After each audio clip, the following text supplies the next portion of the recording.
Senator Brown. Thank you, Madam Acting Deputy President. On December 5 last year, the Senate passed the motion I moved that called on the government to ensure that Tasmanian emergency food relief providers received the financial support they needed so that vulnerable Tasmanians did not go hungry. As it is now exactly 2 months on, I thought it would be timely to update the Senate on what action the government has taken since the passage of that notice of motion. Unfortunately, the issue has not been resolved. This lack of action on part of the Morrison government is not new. I moved the motion we passed last year after a year of inaction on the part of the government.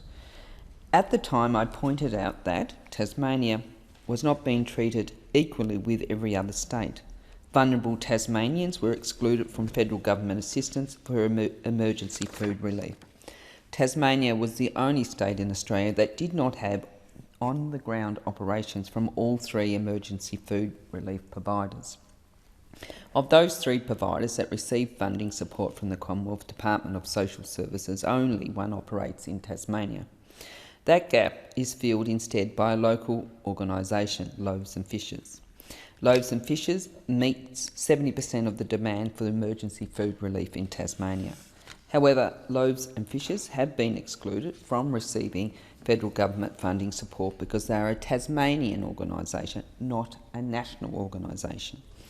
Without federal government funding of $150,000 a year, Loaves and Fishes was on the brink of closing their operations in southern Tasmania. That operation provides fresh, nutritious food to 134 community food programs in the south of the state alone. $150,000 per annum is a drop in the ocean when it comes to the federal funding that is a vital, critical, essential service for people in desperate need. On December 6 last year, Loaves and Fishes announced that at the close of business that day, they would suspend their emergency food relief operations in southern Tasmania. Neighbourhood Houses Tasmania immediately pointed out that of the 35 member houses in Tasmania, 18 are in southern Tasmania. Most of them rely on Loaves and Fishes. Can you imagine the impact of this situation? It would be terrible for Tasmanians doing it tough, especially at that time of year, right before Christmas. Thankfully, action was finally taken. The announcement, I think, was made on the 18th of December, right on the door knock. A Band-Aid solution, unfortunately, was announced of $35,000, which was provided by the federal and state government, Tasmanian government, to fund Loaves and Fishes, just enough to keep the operation going over the Christmas festive season.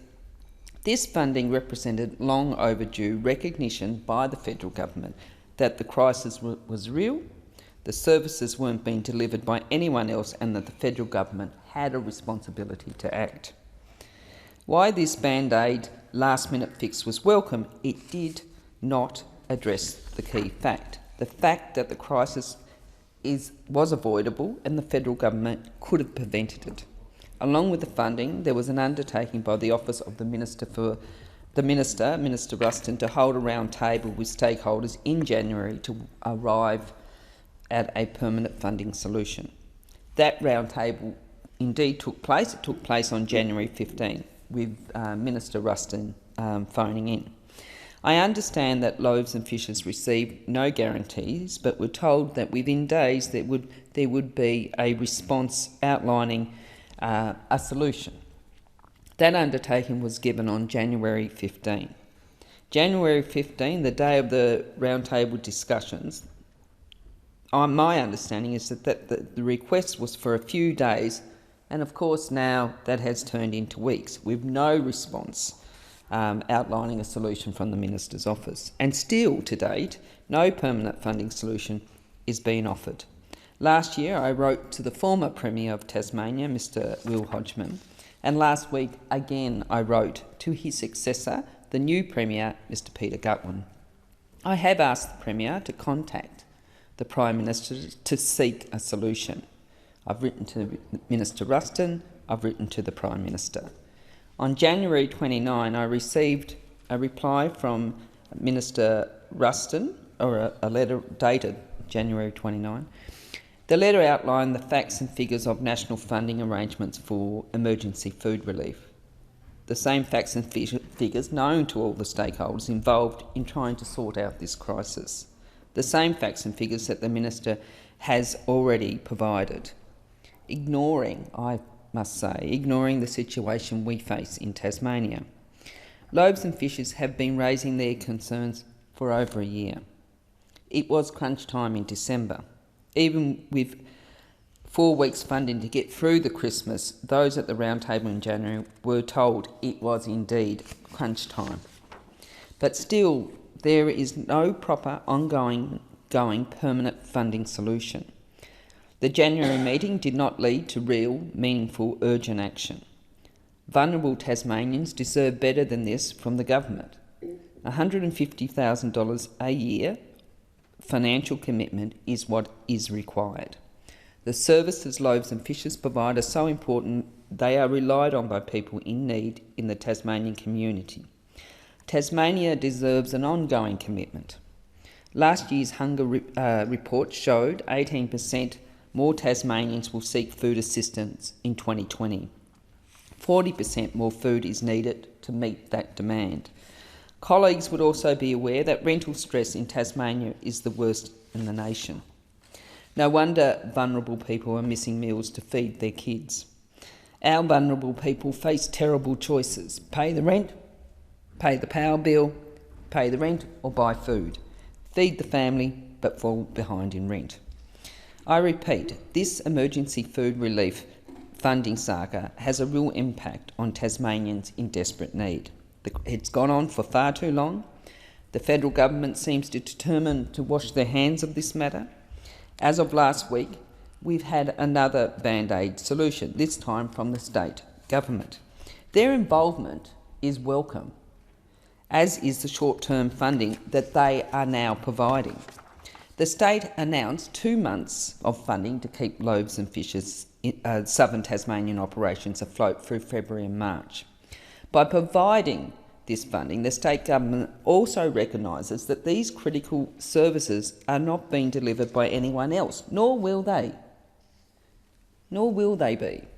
While this support is welcome, we still need a permanent solution from the federal government. Loaves and Fishes have an essential role providing food for families and children in dire circumstances.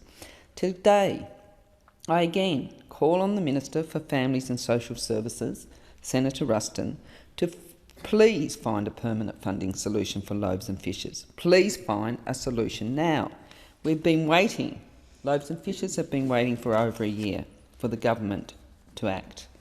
If the Minister is not prepared to act, I call on the Prime Minister to intervene and find a solution. This crisis is real. It has a real impact on Tasmanians in desperate needs. Families, if this solution, which has to be a financial commitment, that is the solution. That is what the Minister has heard, I'm sure, from the round table. It has to be a financial commitment. And if that commitment is not made, if that money is not forthcoming, then Tasmanians in desperate need will go hungry. Families and children will go hungry. So we have now, thanks to the announcement of the Tasmanian government, 2 months. Loaves and Fishes have now got some funding for 2 months to keep this operation going. The fact that the operation's been funded firstly with a small amount of money from the federal governments to go and the state government to go through the festive season, and now the recognition by the Tasmanian government that this is a critical service that needs to be continued, and we now have 2 more months. I think it's recognition that it's a critical service, and the federal government does indeed have responsibility to fund it. So we need to use these 2 months to focus on a permanent, ongoing funding commitment. Thank you. Thank you, Senator Brown.